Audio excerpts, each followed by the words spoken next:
नमस्कार दोस्तों, academic zone में आपका स्वागत है। दोस्तों, हम बात कर रहे हैं आधुनिक काल में द्विवेदी युग पर।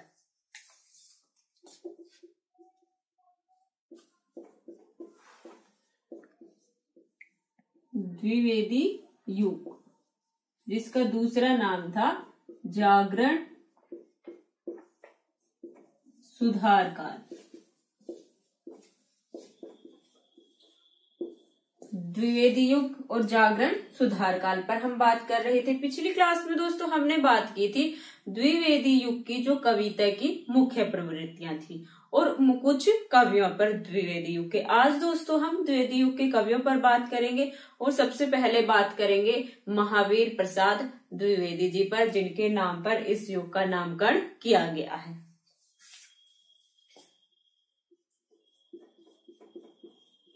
महावीर प्रसाद द्विवेदी जी।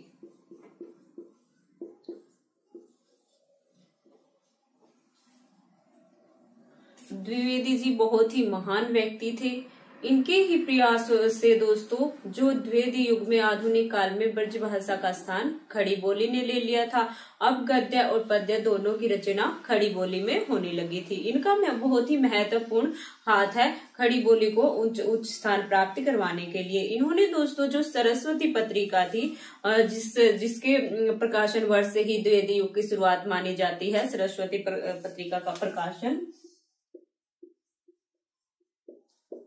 इस पर दोस्तों आपके 2 प्रश्न महत्वपूर्ण हैं। सरस्वती पत्रिका का प्रकाशन 1900 ईस्वी से शुरू हुआ था।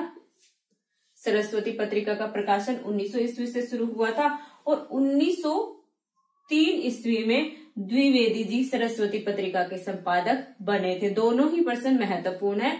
तो ये तो बहुत बार पूछा जाता है कि द्विवेदी जी कब सरस्वती पत्रिका के संपादक बने थे। तो 1903 ईस्वी में। 1903 से 1920 ईस्वी तक बहुत ही मेहनत, लगन और परिश्रम से महावीर प्रसाद द्विवेदी जी ने सरस्वती पत्रिका का संपादन किया था। इसमें दोस्तों जो भी रचनाएं आती थी उनकी भाषा पर भी द्विवेदी जी का बहुत ही महत्वपूर्ण ध्यान रहता था। उसमें जो गलतियां होती थी, जो त्रुटियां होती थी, उनको सही करके फिर ये सरस्वती पत्रिका में छापते थे। तो खड़ी बोली के प्रचार प्रसार में महावीर प्रसाद जी का बहुत ही बड़ा योगदान है। तो दोस्तों यहाँ पर आपको पता चल गया सरस्वती पत्रिका का प्रकाशन 1900 ईस्वी से होने लगा था और 1903 से 1920 ईस्वी तक महावीर प्रसाद द्विवेदी जी संपादक रहे सरस्वती पत्रिका के। एक और महत्वपूर्ण प्रश्न है इस पर दोस्तों कि सरस्वती पत्रिका के प्रथम संपादक कौन थे। तो वो थे चिंतामणि घोष। ये भी महत्वपूर्ण प्रश्न है। सरस्वती पत्रिका के प्रथम संपादक थे चिंतामणि घोष जी, ये याद रखना है।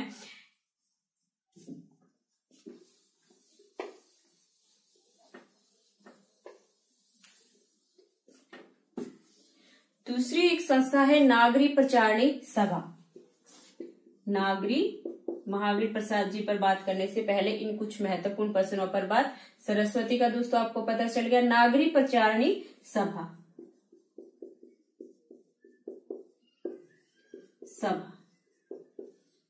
इसकी स्थापना कब हुई थी? 1893 ईस्वी में। 1893 ईस्वी में कहां पर? काशी में। इसकी जो स्थापना हुई थी उसमें कौन कौन शामिल था? नागरी प्रचारणी सभा के जो संस्थापक थे वो कौन कौन थे? तो वो थे श्याम सुंदर दास जी, श्याम सुंदर दास, श्याम सुंदर दास, राम नारायण मिश्र, शिव कुमार, राम नारायण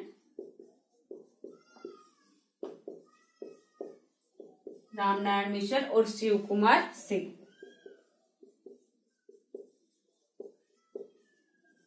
शिव कुमार सिंह।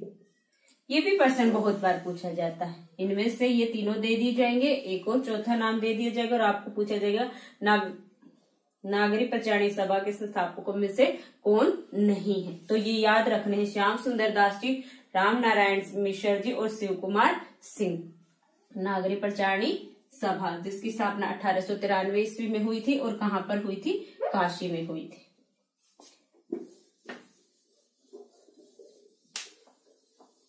हम दोस्तों महावीर प्रसाद जी पर बात कर रहे थे।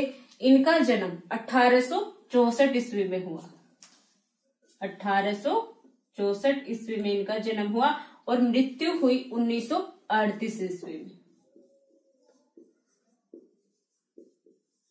1864 ईस्वी में जन्म हुआ और मृत्यु हुई 1938 ईस्वी में। हम द्विवेदी युग के कवियों पर दोस्तों कालक्रमानुसार बात करें, जिससे आपको याद रखने में इनकी जो जन्म है वो आसानी होगी। तो महावीर प्रसाद जी का जन्म 1864 ईस्वी में हुआ था और मृत्यु हुई थी 1968 ईस्वी में। जन्म कहाँ पर हुआ था? जिला रायबरेली के दौलतपुर गांव में। जिला रायबरेली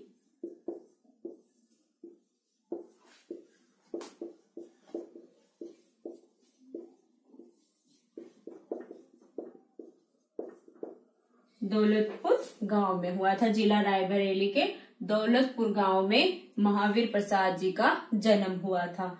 इनकी दोस्तों इनकी जो भाषाओं पर इन्हें जैसे संस्कृत, गुजराती, मराठी, अंग्रेजी, फारसी भाषाओं का इन्हें अच्छा ज्ञान था। इनकी जो प्रारंभिक शिक्षा हुई थी वो रायबरेली में ही हुई थी। उसके बाद ये जिला उन्नाव के स्कूलों में दाखिल हुए। वहां से इनके जो पिताजी के पास ये मुंबई चले गए थे। दोस्तों इन्होंने आजीविका के लिए नौकरी भी की थी, लेकिन जो इनके उच्च अधिकारी थे उनसे कुछ कहासुनी होने के कारण इनको नौकरी छोड़ दी थी इन्होंने नौकरी। जब ये नौकरी कर रहे थे दोस्तों, उसके साथ साथ भी ये साहित्य साधना में लगे हुए थे, लेकिन नौकरी छोड़ने के बाद तो इनका जो पूरा ध्यान था वो साहित्य साधना की तरफ ही लग गया था। 1903 से 1920 ईस्वी यानी 17 वर्ष तक इन्होंने बहुत ही मेहनत और लगन से जो सरस्वती पत्रिका का संपादन किया था और सरस्वती पत्रिका को उच्च स्थान प्राप्ति करवाया था महावीर प्रसाद द्विवेदी जी ने। इनकी जो रचनाएं मिलती हैं दोस्तों, उनमें इनकी लगभग 80 रचनाएं मिलती हैं। 80 ग्रंथ मिलते हैं इनके, जो गद्य और पद्य दोनों में है। गद्य और पद्य जो इनकी रचनाएं हैं उनमें इनके 80 ग्रंथ मिलते हैं। इनकी दोस्तों जो मौलिक रचनाएं हैं वो इतनी महत्वपूर्ण नहीं है, जो कि इनकी अनुदित रचनाएं ज्यादा अच्छी कही जाती हैं। यानी मौलिक रचनाएं इतनी प्रसिद्ध नहीं है, लेकिन जो इनकी अनुदित रचनाएं हैं वो ज्यादा अच्छी मानी जाती हैं, ज्यादा सर्स हैं। तो इनकी सभी रचनाओं पर बात करेंगे, मौलिक रचनाओं पर भी और अनुदित रचनाओं पर। इनकी महत्वपूर्ण रचना है कान्य कुब्ज। कान्य कुब्ज, अबला विलाप।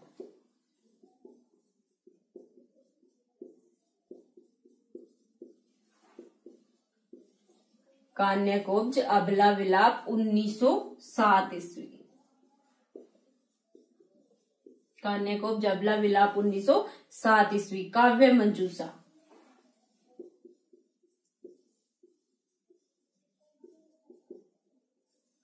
काव्य मंजूषा 1902 ईस्वी। काव्य मंजूषा 1903 ईस्वी।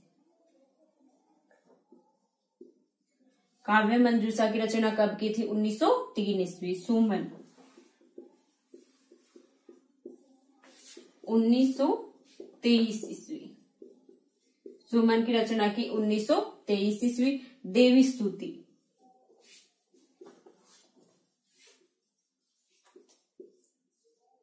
देवी स्तुति शतक 1882 ईस्वी।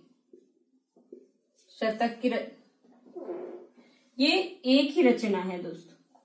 देवी स्तुति शतक एक ही रचना है, जिसकी रचना 1892 ईस्वी में करी थी। माफ करना, देवी स्तुति शतक 1892 ईस्वी में।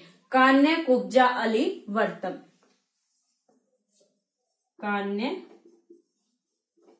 कुब्जा अली वर्तम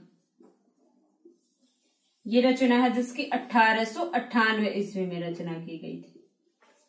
1898 ईस्वी में रचना की गई। तो कान्य कुब्ज अबला विलाप 1907 ईस्वी। काव्य मंजूषा 1903 ईस्वी। सुमन 1923 ईस्वी।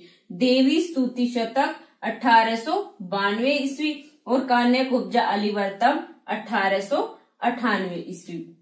ये है द्विवेदी जी की मौलिक रचनाएं। इनकी एक बहुत ही प्रसिद्ध कविता है सर्गो नर्क ठिकाना नाही। सर्गो नर्क ठिकाना नाही। सर्गो नर्क ठिकाना नाही इनकी बहुत ही प्रसिद्ध कविता है। बहुत बार पहले पूछी जा चुकी है ये पेपरों में। सर्गो नर्क ठिकाना नहीं महावीर प्रसाद जी की बहुत ही प्रसिद्ध रचना है। अब दोस्तों हम बात करेंगे इनकी अनूदित रचनाओं पर।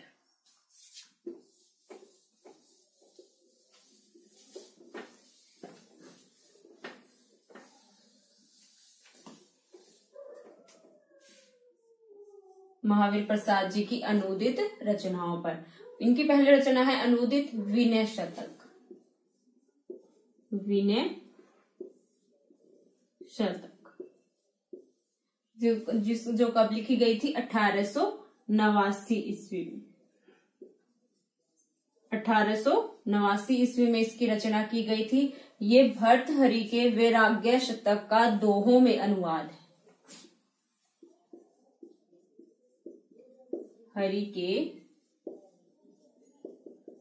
वैराग्य शतक का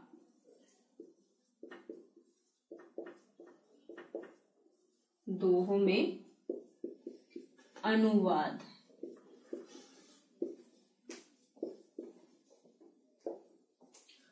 महावीर प्रसाद जी की जो रचना है विनय शतक 1889 ईस्वी में जिसकी रचना की गई थी वो भर्तृहरि के वैराग्य शतक जो रचना है उसका किसमें दोहों में अनुवाद है। अगली रचना है विहार वाटिका। विहार वाटिका 1890 ईस्वी में इसकी रचना की गई थी। विहार वाटिका की 1890 ईस्वी में जयदेव के गीत गोविंद का संक्षिप्त अनुवाद। जयदेव के गीत गोविंद का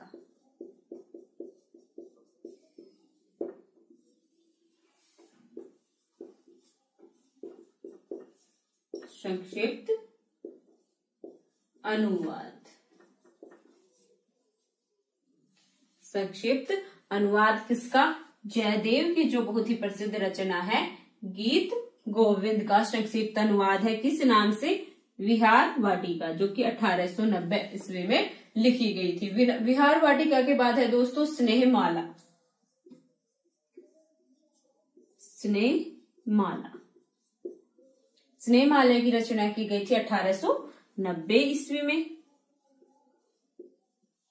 1890 ईस्वी में स्नेहमाला जो कि श्रृंगार शतक का दोहों में अनुवाद है। श्रृंगार जो शतक थी उसका, ये भी भर्तृहरि के ही है। भर्तृहरि के श्रृंगार शतक का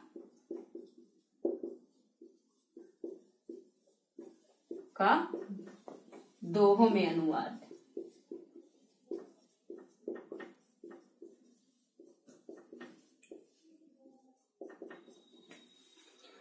स्नेहमाला भर्तृहरि के श्रृंगार शतक का दोहों में अनुवाद और विनय शतक था भर्तृहरि के वैराग्य शतक का दोहों में अनुवाद। उसके बाद है गंगा लहरी।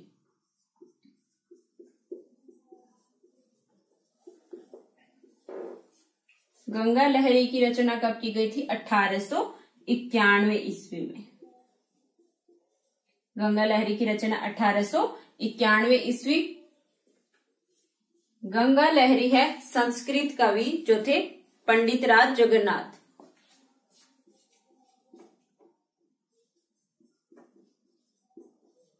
संस्कृत के कवि थे जो पंडित जगन्नाथ, उनकी गंगा लहरी, पंडित जगन्नाथ की रचना गंगा लहरी का स्वयं में अनुवाद है। यो में अनुवाद। पंडित संस्कृत के कवि थे पंडित राज जगन्नाथ, उनकी रचना है गंगा लहरी। उसका स्वयं में अनुवाद किया है किस नाम से? गंगा लहरी नाम से ही महावीर प्रसाद जी ने। गंगा लहरी के बाद है ऋतु तरंगिणी।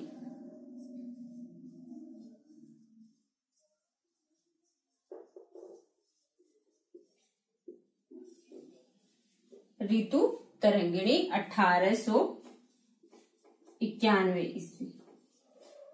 ऋतु तरंगिणी 1891 ईस्वी। ये कालिदास की जो रचना थी ऋतु संहार का छायानुवाद है। कालिदास के ऋतु संहार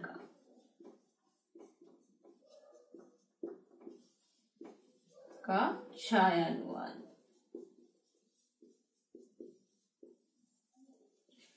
ऋतु तरंगिणी नाम से 1891 ईस्वी में कालिदास के ऋतु संहार का छायानुवाद है। इसके बाद है जो रचना है महावीर प्रसाद जी की श्री महिमन स्तोत्र।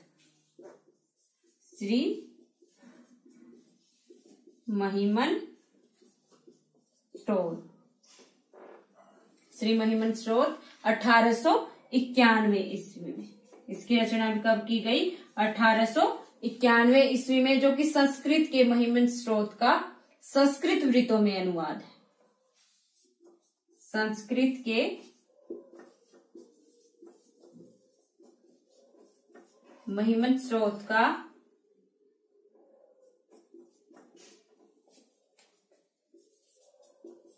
संस्कृत वृत्तों में अनुवाद।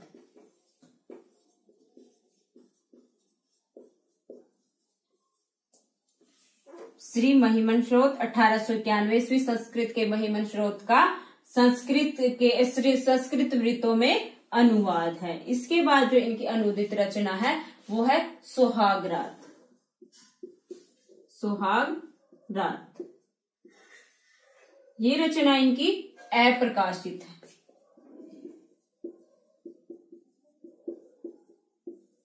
अप्रकाशित रचना है, जो कि बायरन के ब्राइडल नाइट का अनुवाद है। बायरन के ब्राइडल नाइट का अनुवाद।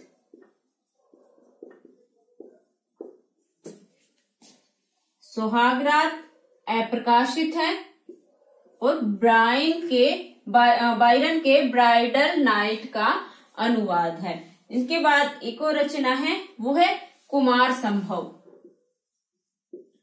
कुमार संभव सार। कुमार संभव सार 1902 ईस्वी में इसकी रचना की गई थी। और ये कालिदास के जो कुमार संभव है, कालिदास की रचना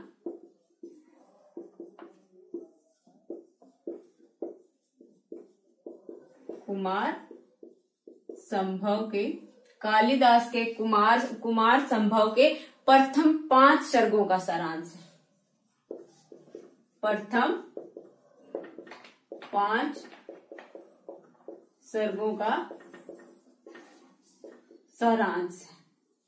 ये दोस्तों महावीर प्रसाद जी की अनुदित रचनाएं हैं। आपको याद रखनी है, अनुदित रचनाएं हैं। और किस ग्रंथ का अनुवाद है ये भी आपको याद रखना है। जैसे विनय शतक 1889 ईस्वी में लिखी गई थी, जिसके भर्तृहरि के वैराग्य शतक का दोहों में अनुवाद है। उसके बाद है विहार वाटिका 1890 ईस्वी में, जयदेव के गीत गोविंद का संक्षिप्त अनुवाद है। स्नेहमाला 1890 ईस्वी, भर्तृहरि के श्रृंगार शतक का दोहों में अनुवाद है। गंगा लहरी 1891 ईस्वी, पंडित जगन्नाथ की गंगा लहरी का स्वयों में अनुवाद है। ऋतु तरंगिणी 1891 ईस्वी, कालिदास के ऋतु संहार का छायानुवाद है ये। श्री महिमन स्तोत्र 1891 ईस्वी, संस्कृत के महिमन स्तोत्र का संस्कृत वृत्तों में अनुवाद है। उसके बाद है सुहागरात, जो कि अप्रकाशित है और बायरन के ब्राइडल नाइट का अनुवाद है। कुमार संभव सार 1902 ईस्वी। कालिदास के कुमार संभव के प्रथम 5 सर्गों का सारांश है कुमार संभव सार में महावीर प्रसाद द्विवेदी जी की अनुदित सभी रचनाएं। आपको याद रखनी है, सन याद रखना है, किस ग्रंथ का अनुवाद है ये भी आपको दोस्तों याद रखना है।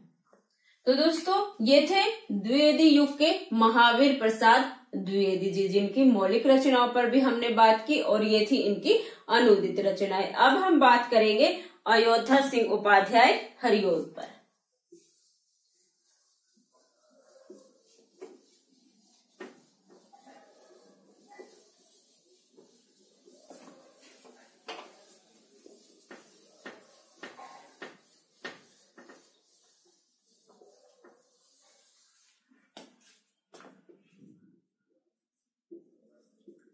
अयोध्या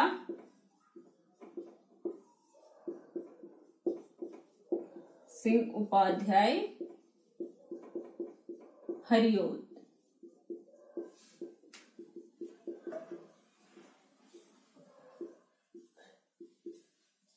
अयोध्या सिंह उपाध्याय हरिओद, इनका जन्म दोस्तों 1865 ईस्वी में हुआ था। 1865 ईस्वी में इनका जन्म हुआ था और 1947 ईस्वी में इनकी मृत्यु हुई थी। 1865 ईस्वी में जन्म और 1947 ईस्वी में मृत्यु। इनका जन्म कहाँ पर हुआ था? निजामाबाद जिला आजमगढ़ में। निजामाबाद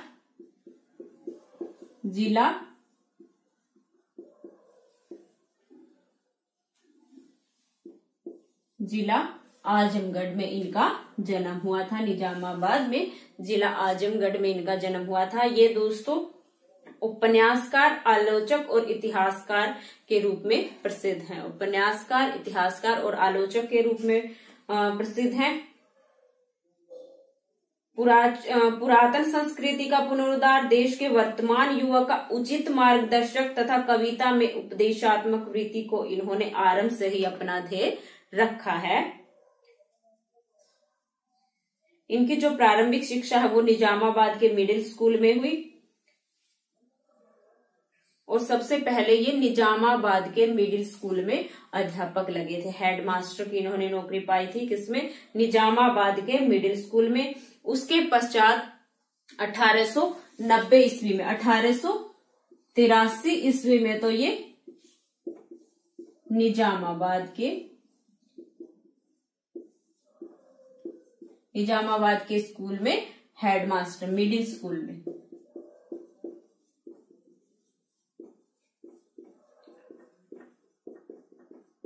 हेडमास्टर लगे थे। उसके बाद 1890 ईस्वी में कानून गो की परीक्षा पास करने के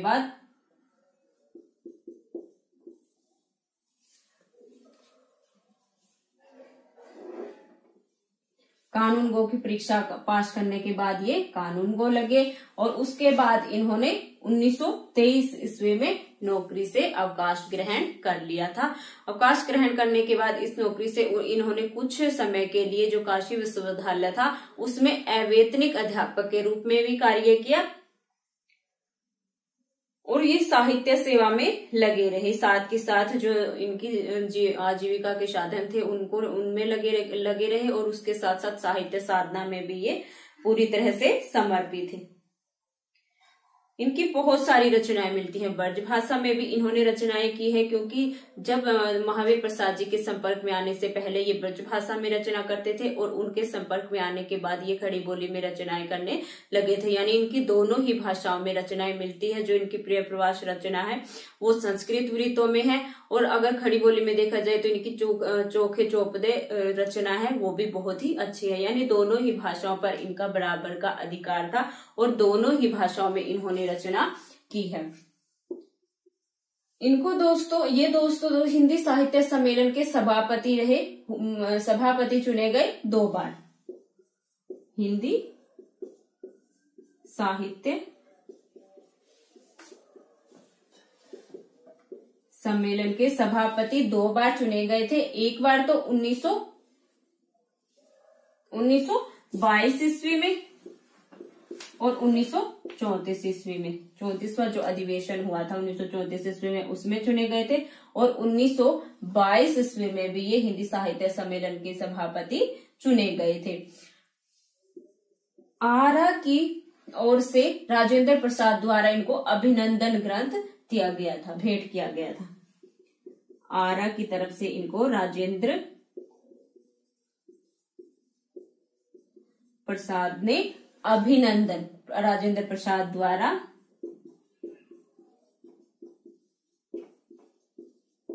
अभिनंदन ग्रंथ भेंट किया गया था। और हिंदी साहित्य सम्मेलन के 2 बार सभापति चुने गए थे, 1922 में और 1934 ईस्वी में। अब दोस्तों ये तो इनके जीवन से संबंधित महत्वपूर्ण चीजें थी। और इनको कवि सम्राट भी कहा जाता है,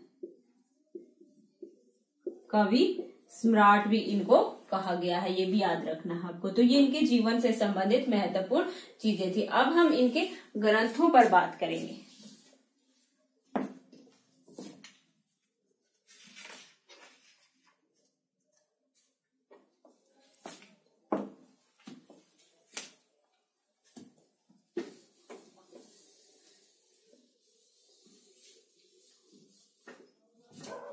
इन्होंने 3 प्रबंध काव्य लिखे थे।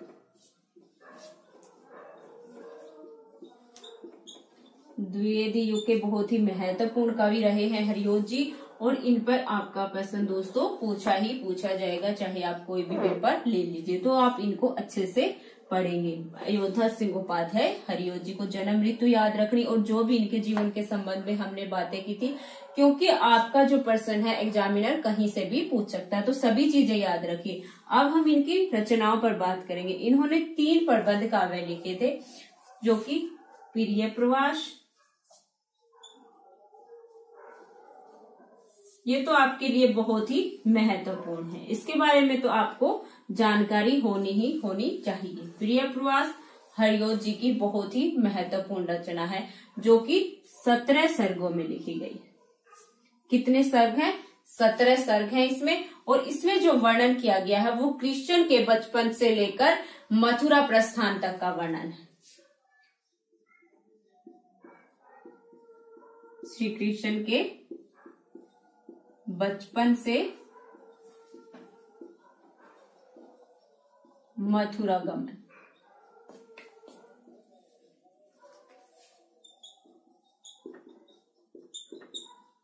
मथुरा गमन तक का वर्णन है, या मथुरा प्रस्थान जब उन्होंने किया था तो वहां तक का वर्णन है। कितनी ये कथा 17 सर्गों में कही गई है, जिसमें श्री कृष्ण के बचपन से लेकर और जब कंस के बुलाने पर ये मथुरा चले जाते हैं तो वहां तक की कथा प्रिय प्रवास में आपको देखने को मिलेगी। प्रिय प्रवास में दोस्तों, प्रिय प्रवास की रचना 1914 ईस्वी में की गई थी।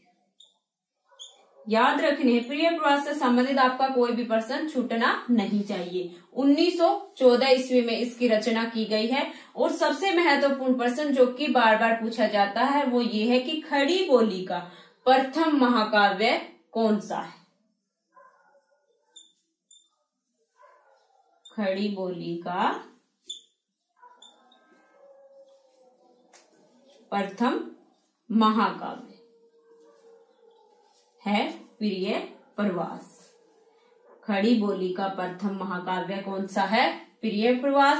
प्रश्न ध्यान से पढ़ना है। यदि आपसे पूछ लिया जाए कि हिंदी साहित्य का प्रथम महाकाव्य कौन सा है, तो वो होगा हमारा पृथ्वीराज रासो, और महाकवि हैं चंद बरदाई। और दूसरी बात है, खड़ी बोली का प्रथम महाकाव्य है प्रिय प्रवास, जिसकी रचना 1914 ईस्वी में की थी हरियोध जी ने, जिसमें 17 सर्ग है और श्री कृष्ण के बचपन से मथुरा गमन तक का वर्णन इसमें किया गया है।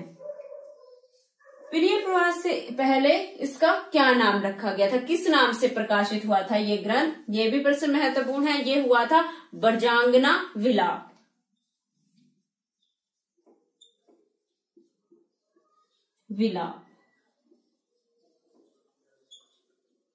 ये पहले ब्रजांगना विलाप नाम से प्रकाशित हुआ था। याद रखना है आपको। इस ग्रंथ की रचना दोस्तों, इस प्रबंध काव्य की प्रिय प्रवास की संस्कृत के वर्णवृत्तों में की गई है। संस्कृत के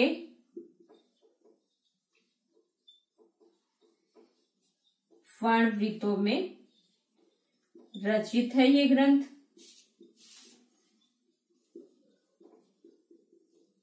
और इसमें कितने 7 छंदों का प्रयोग किया गया। 7 छंद, 7 छंदों का प्रयोग किया गया है। संस्कृत के वर्णवृत्तों में रचित है ये ग्रंथ।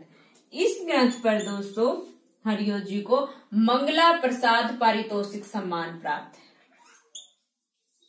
मंगला प्रसाद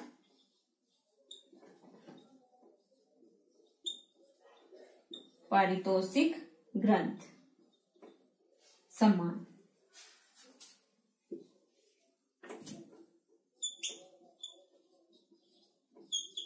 प्रिय प्रवास पर कौन सा सम्मान दिया गया था? मंगला प्रसाद पारितोषिक सम्मान दिया गया था प्रिय प्रवास रचना पर।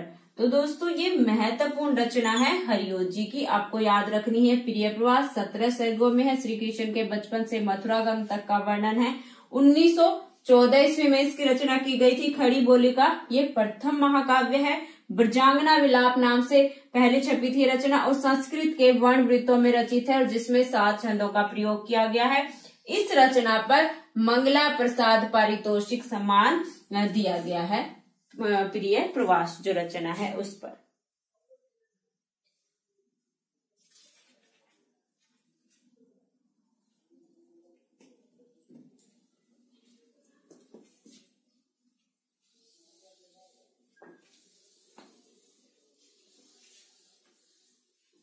उसके बाद जो दूसरा प्रबंध काव्य है प्रिय प्रवास के बाद वो है पारिजात।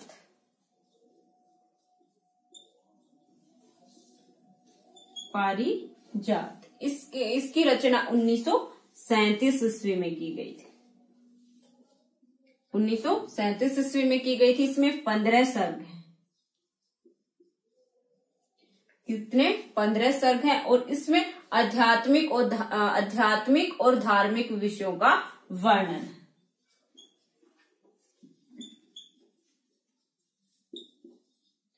आध्यात्मिक और धार्मिक विषयों का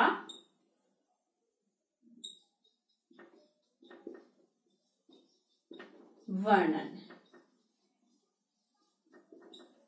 आध्यात्मिक और धार्मिक विषयों का वर्णन है हरिओ जी की पारिजात जो प्रबंध काव्य है, जो कि 1937 ईस्वी में लिखा गया था और 15 सर्गों में विभाजित है। उसके बाद तीसरा प्रबंध काव्य है वैदेही वनवास।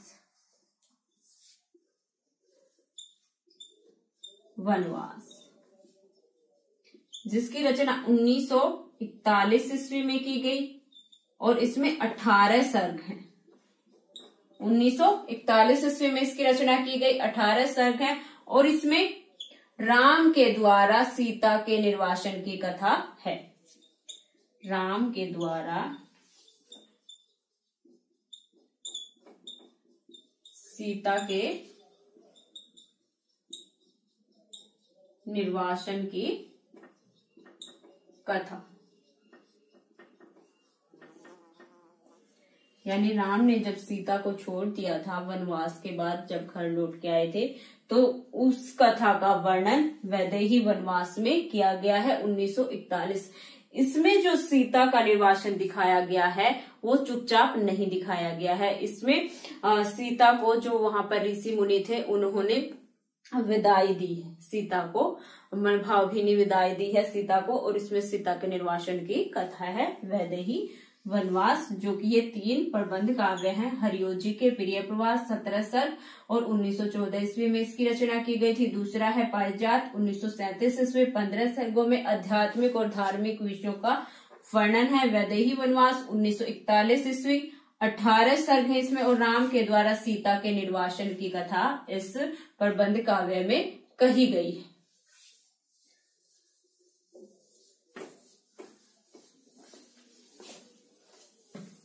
अब बात करेंगे हम हरिओत जी की जो अन्य रचनाएं हैं उन पर।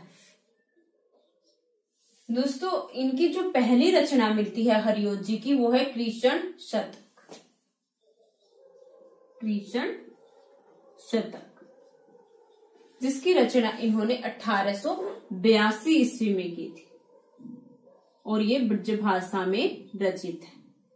कृषण शतक 1882 ईस्वी और ब्रजभाषा में रचित है ये, और इनकी पहली रचना मानी जाती है हरिओत जी की। उसके बाद है रसिक रहस्य। रसिक रहस्य 1899 ईस्वी। इनके सभी ग्रंथों के बारे में हम यहाँ पर बात कर रहे हैं। जो महत्वपूर्ण 3 प्रबंध काव्य थे उन पर हम पहले बात कर चुके हैं। रसिक रहस्य के बाद प्रेमांबु वारिधि।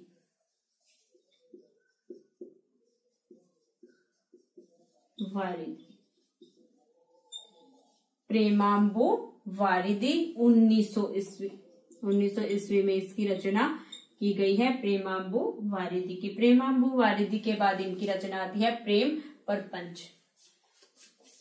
प्रेम प्रपंच, जिसकी रचना इन्होंने 1900 ईस्वी में की थी।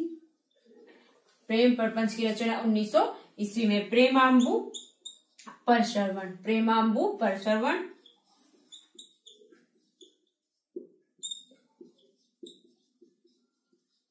इसकी रचना 1901 ईस्वी में की गई।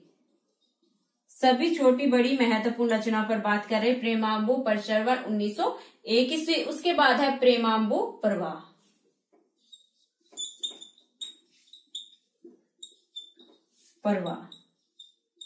ये भी 1901 ईस्वी।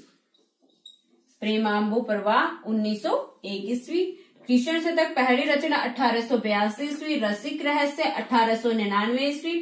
प्रेमांबु वारिधि 1900 ईस्वी। प्रेम प्रपंच 1900 ईस्वी। प्रेमांबु परश्रवण 1901 ईस्वी। प्रेमांबु प्रवाह 1901 ईस्वी। उसके बाद है चोखे चोपदे। चोखे चोपदे। चोखे चोपदे की रचना 1932 ईस्वी में की गई थी, जिनकी भाषा मुहावरेदार और चुलबुलाहट भरी है। चोखे चोपदे और चुभते चोपदे। चुभते चोपदे 1924 ईस्वी। 1924 ईस्वी चुभते चोपदे। उसके बाद है पदम पशु।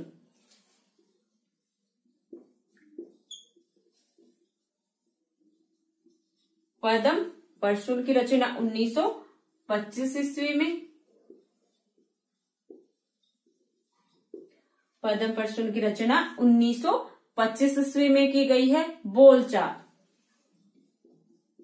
बोलचाल 1928 ईस्वी। बोलचाल 1928 ईस्वी। रसकलश 1931 ईस्वी। ये ब्रजभाषा का ग्रंथ है और रीति निरूपण से संबंधित। रीति निरूपण का ग्रंथ है। ब्रजभाषा की रचना है रसकलश 1931 ईस्वी। फूल पत्ते 1935 ईस्वी। फूल पत्ते 1935 ईस्वी में इसकी रचना की गई थी। इसकी फूल पत्ते। कल्पलता। कल्पलता की रचना की गई है 1937 ईस्वी में।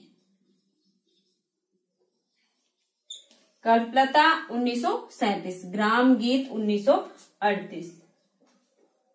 ग्राम गीत 1938 ईस्वी। ग्राम गीत 1938 ईस्वी। हरिओत सतसई।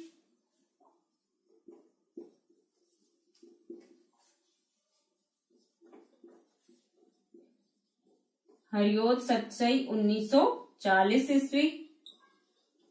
हरिओत सतसई 1940 ईस्वी। और मर्म स्पर्श। मर्म स्पर्श 1940 1956 ईस्वी। इनकी मृत्यु के बाद छपे है ये रचना मार्ग स्पर्श 1956 ईस्वी। दोस्तों अब मैं आपको बताऊंगी, ये सभी रचनाओं पर हमने बात की। जो पहले तीनों प्रबंध काव्य थे वो बहुत ही महत्वपूर्ण थे, तीनों आपको याद रखने। इन रचनाओं पर दोस्तों सबसे ज्यादा जो प्रश्न पूछा जाता है वो ये है, इन रचनाओं पर बोलचाल और रसकाल बहुत ज्यादा इस पर प्रश्न पूछा जाता है। और ये रचनाएं इनकी महत्वपूर्ण हैं। जो सबसे ज्यादा प्रश्न पूछे जाते हैं चोखे चौपदे और चुपते चौपदे, इन पर पूछे जाते हैं। ये बहुत बार पूछा जाता है। इन हरियोत जी का रीति निरूपण से संबंधित ग्रंथ कौन सा है, तो वो रसकाल है, जिसकी रचना 1931 ईस्वी में की गई थी। ये ब्रजभाषा में रचित है। बोलचाल 1928 और कल्पलता, ये इनकी महत्वपूर्ण रचनाएं हैं और बार बार इन पर प्रश्न आपके पूछे गए हैं। वैसे आपको सभी रचनाएं याद रखनी है, सभी हमने यहाँ पर बताई है, क्योंकि प्रश्न हमारा कहीं से भी आ सकता है। लेकिन मुख्य रचनाएं ये हैं जिन पर पहले बहुत बार प्रश्न पूछे जा चुके हैं।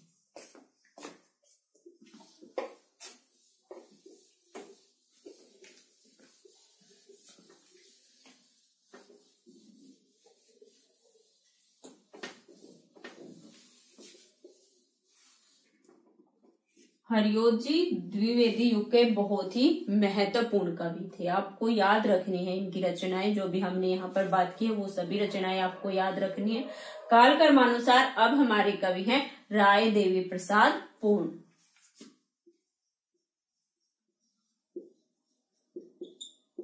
राय देवी प्रसाद पूर्ण जी, राय देवी प्रसाद पूर्ण जी, जिनका जन्म 1868 ईस्वी में हुआ था और 1915 ईस्वी में इनकी मृत्यु हुई थी। 1868 ईस्वी में इनका जन्म हुआ था और 1915 ईस्वी में इनकी मृत्यु हुई थी। राय देवी प्रसाद पूर्ण जी, इनका जन्म कहाँ पर हुआ था, जबलपुर में।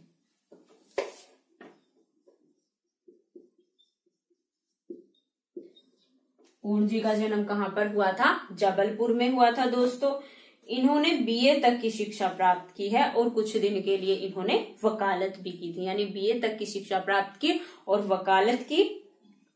फिर कानपुर आए और वकालत के अतिरिक्त इन्होंने सार्वजनिक कार्यों में भी भाग लिया, यानी ये साथ साथ अपना जो व्यवसाय था वो कर रहे थे और उसके साथ साथ जो सामाजिक कार्यकर्ता के रूप में भी ये कार्य कर रहे थे। इन दोनों कार्यों के अलावा दोस्तों ये साहित्य जो हम इन पर हम बात कर रहे हैं, इन्होंने जो साहित्य से संबंधित बहुत सारी रचनाएं भी लिखी थी। ये दोस्तों संस्कृत के भी अच्छे ज्ञाता थे और वेदांत में इनकी जो विशेष रुचि थी। इनकी ब्रजभाषा और खड़ी बोली दोनों में रचना मिलती है, दोनों भाषाओं में इनकी रचना मिलती है। किसमें, खड़ी बोली में भी और ब्रजभाषा में भी इनकी रचनाएं मिलती हैं। जो परंपरागत विषय थे उनमें श्रृंगार आदि जो परंपरागत विषय थे उन पर इन्होंने ब्रजभाषा में लिखा है और जो देशभक्ति से संबंधित नवीन विषय थे उन पर इन्होंने किसमें लिखा है, खड़ी बोली में इनकी रचनाएं मिलती हैं। इनकी रचनाओं पर बात करेंगे दोस्तों। राय देवी प्रसाद पूर्ण जी 1868 ईस्वी में जन्म हुआ था, कहाँ पर, जबलपुर में जन्म हुआ था और 1915 ईस्वी में इनकी मृत्यु हुई थी। इनकी रचना है दोस्तों धाराधर धावन, धाराधर धावन, जिसकी रचना इन्होंने 1902 ईस्वी में की थी। 1902 ईस्वी में इसकी रचना की थी और ये कालिदास के मेघदूत का अनुवाद है। कालिदास के मेघदूत का अनुवाद है। कालिदास के मेघदूत का अनुवाद है धाराधर धावन 1902, यानी ये इनकी अनुदित रचना है। उसके बाद इनकी मौलिक रचनाएं हैं स्वदेशी कुंडल, स्वदेशी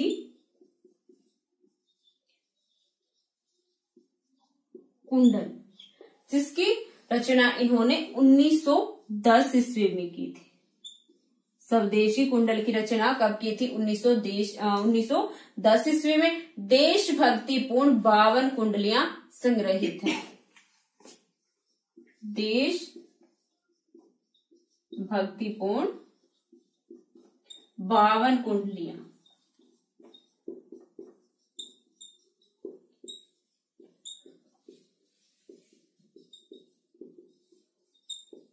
स्वदेशी कुंडल में जिसकी रचना 1910 ईस्वी में की गई थी, देशभक्ति से संबंधित कितनी? 52 कुंडलियां संग्रहित हैं इस रचना में। उसके बाद इनकी रचना है मृत्युंजय।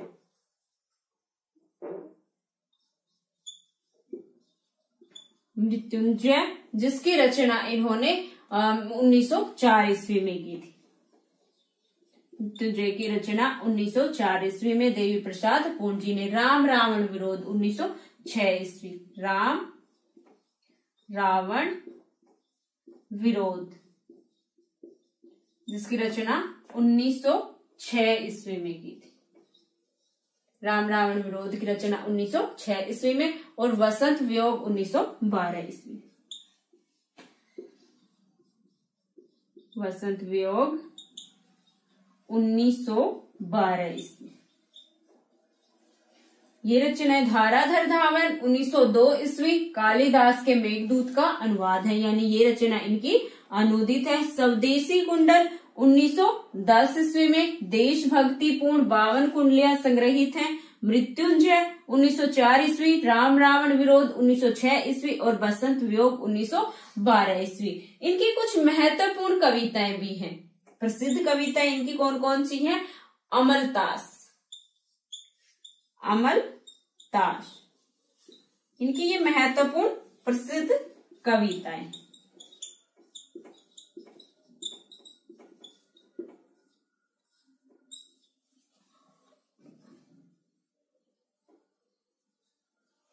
अमलतास, वसंत वियोग,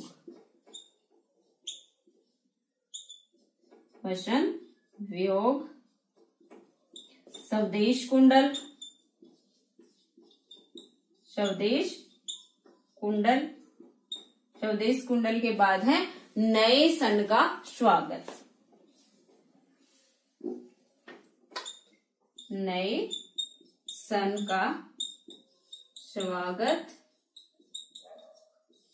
नए सन का स्वागत, नवीन संवत्सर का स्वागत।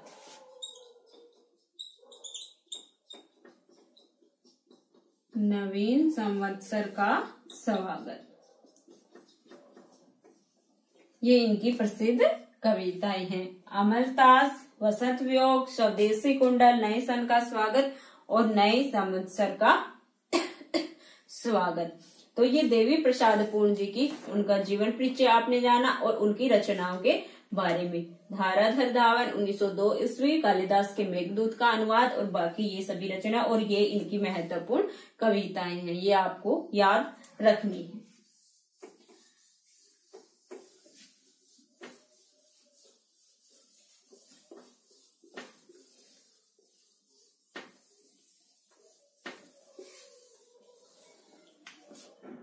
उसके बाद द्विवेदी युग में कालक्रमानुसार हमारे कवि आते हैं रामचरित उपाध्याय जी।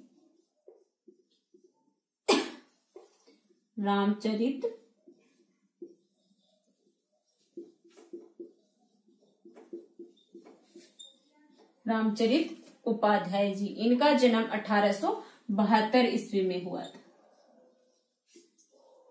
कब हुआ था? 1872 ईस्वी में और मृत्यु हुई थी 1938 ईस्वी में। 1938 ईस्वी में। जन्म कहां पर हुआ था? गाजीपुर में। ये गाजीपुर के रहने वाले थे और 1872 ईस्वी में इनका जन्म हुआ था। 1938 ईस्वी में इनकी मृत्यु हुई थी।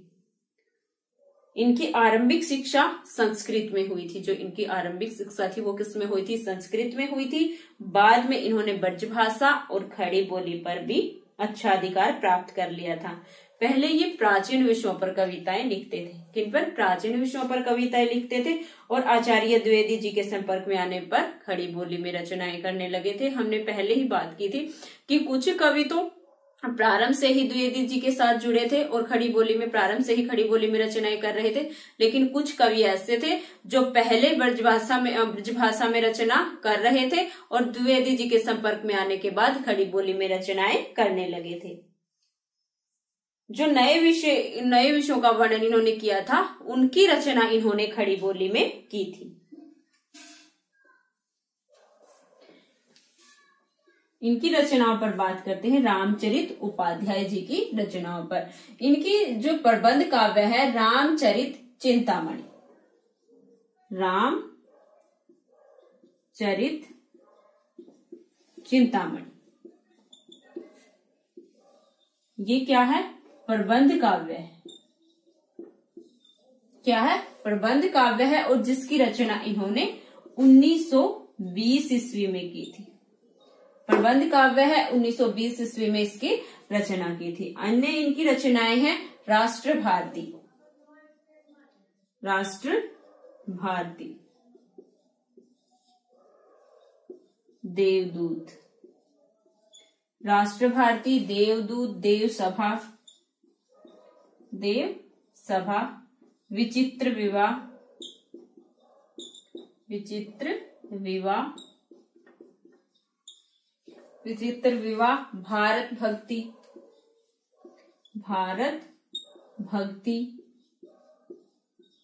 भारत भक्ति, देवी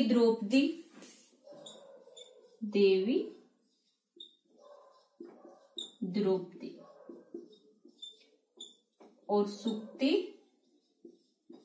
मुक्तावली।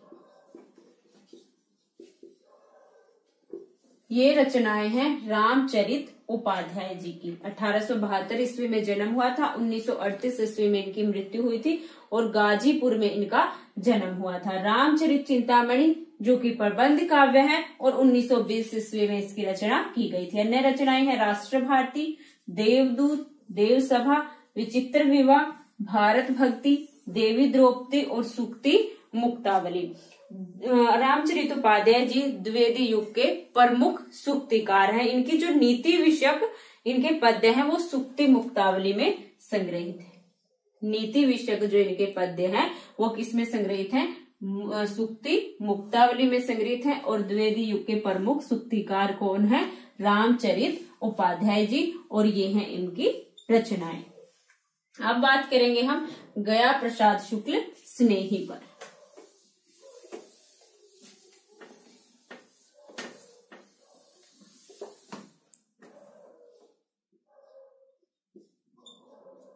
गया प्रसाद शुक्ल स्नेही जी। स्नेही जी का जन्म 1883 ईस्वी में हुआ था। 1883 ईस्वी में हुआ था और 1972 ईस्वी में इनकी मृत्यु हुई थी। 1883 ईस्वी में जन्म हुआ था, 1972 ईस्वी में मृत्यु हुई थी। जन्म कहाँ पर हुआ था दोस्तों? उन्नाव जिले के हड्डा गांव में। उन्नाव जिले के हड्डा गांव में इनका जन्म हुआ था। ये उर्दू के भी अच्छे विद्वान थे और हिंदी के साथ साथ उर्दू में भी अच्छी कविता लिखे थे। उर्दू भाषा पर भी इनका अच्छा अधिकार था और हिंदी में कविता लिखने के साथ साथ ये उर्दू में भी कविता लिखते थे। दोस्तों, प्राचीन और नवीन दोनों शैलियों में इनकी कविता मिलती है। इसमें प्राचीन में भी जो प्राचीन शैलियां थी और नवीन शैली जो थी उसमें दोनों में इनकी कविता इन्होंने लिखी थी। और खड़ी बोली में कवित्वयों के छंदों का ये बहुत ही अच्छा प्रयोग करते थे। खड़ी बोली में कवित्व छंदों का ये बहुत ही अच्छा प्रयोग करते थे, बड़े माहिर थे उसमें। और उर्दू बहरों का भी इन्होंने कुशल प्रयोग किया था। श्रृंगार आदि जो परंपरागत विषय थे उनमें ये रचना करते थे स्नेही नाम से। जो श्रृंगार आदि परंपरागत विषय थे उनकी रचना किस नाम से करते थे? स्नेही नाम से। और जो राष्ट्रीय भावनाओं की कविता थी उनकी रचना करते थे त्रिशूल नाम से, त्रिशूल उपनाम से। तो याद रखना है, ये बहुत बार पूछा गया है। ये तो स्नेही उपनाम से रचनाएं करते थे जो श्रृंगार आदि परंपरागत विषय थे, और त्रिशूल उपनाम से रचना करते थे जो कि भक्ति संबंधी या राष्ट्रीय भावनाओं की जो कविता थी उनकी रचना ये त्रिशूल उपनाम से करते थे। इनकी जो रचनाएं मिलती हैं उस समय में जो राष्ट्रीय आंदोलन था उनके पढ़ने गीत और बलिदान गीत इन्होंने लिखे हैं। पराधीन देश की दुर्दशा, आर्थिक विषमता, अस्पृश्यता आदि विषयों को इन्होंने अपनी जो कविताएं थी उनमें स्थान दिया है। और कवि सम्मेलनों में ये बहुत ही उत्साहपूर्वक भाग लेते थे। और सुकवि नामक जो पत्रिका थी, सुकवि नामक जो काव्य पत्रिका थी उसका संपादक भी ये रहे हैं स्नेही जी। सुकवि जो पत्रिका थी, काव्य पत्रिका, उसका संपादन इन्होंने किया है। इनके ग्रंथ है कृषक क्रंदन, कृषक क्रंदन, कृषक क्रंदन, प्रेम पचीसी, प्रेम पचीसी, कृषक क्रंदन, प्रेम पचीसी, राष्ट्रीय वीणा, राष्ट्रीय वीणा, त्रिशूल तरंग, त्रिशूल तरंग, और करुणा कादम्बिनी, करुणा कादम्बिनी। ये रचनाएं हैं गया प्रसाद शुक्ल स्नेही जी की। कृषक क्रंदन, प्रेम पचीसी, राष्ट्रीय वीणा, त्रिशूल तरंग, करुणा कादम्बरी। और ये आपको पता चल गया, ये स्नेही और त्रिशूल दो उपनामों से रचनाएं करते थे। जो परंपरागत विषय थे श्रृंगार आदि के, उनकी रचना स्नेही उपनाम से करते थे। और जो राष्ट्रीय भावनाओं से संबंधित कविताएं थी उनकी रचना ये त्रिशूल उपनाम से करते थे। तो ये थे गया प्रसाद शुक्ल स्नेही जी। दोस्तों आज हमने बात की द्विवेदी युग के कवियों पर। अगली वीडियो में हम द्विवेदी युग के बहुत ही महत्वपूर्ण कवि मैथिली शरण गुप्त जी पर बात करेंगे, जिन पर आपके प्रश्न अवश्य पूछे जाते हैं। हरिओज जी को आप अच्छे से पढ़ेंगे क्योंकि उन पर पहले प्रश्न पूछे जा चुके हैं और आगे भी पूछे जाएंगे। तो दोस्तों कल फिर हम बात करेंगे द्विवेदी युग पर। धन्यवाद।